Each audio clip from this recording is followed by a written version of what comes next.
Hello friends, मुझे जस्मिन आपको GSM all functional स्वागत जनाऊँ। तो फ्रेंड्स देखो, चाकरी रे बढ़िला बयस सीमा। चाकरी रे बढ़िला बयस सीमा आगु आपने जानी प्रायतः 32 वर्ष था। प्रायतः 32 जेनराल मान 32 इयर्स थिला एवं एसटी एससी मान 5 वर्ष रिलैक्सेशन थिला, अर्थात 37 जाए से फर्मटी आवेदन करें। किंतु वर्तमान आज कैबिनेट बैठक रे जो निष्पत्ति नियाला से निष्पत्ति 32 बदल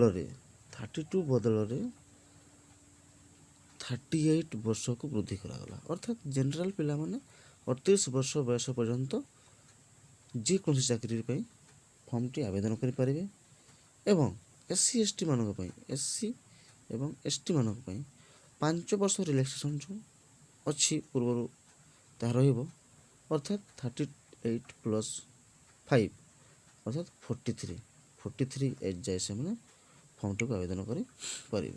किंतु एठारे आ गोटे खुशी कथा, सबु वर्गर महिला मानक एसटी एससी ओबीसी जनरल सबु वर्गर महिला माने कौन करेंगे ना 43 वर्ष बयस पर्यंत फर्मटी को आवेदन करें।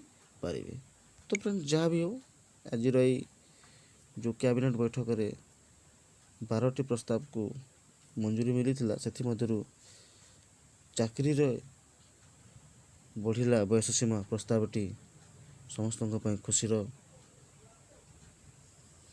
प्रस्तावटी। तेणुक आम चाकरी जो मिस कर दूसरे बयस बढ़िया द्वारा फर्मटी को आम आवेदन करें ताहा आज आमर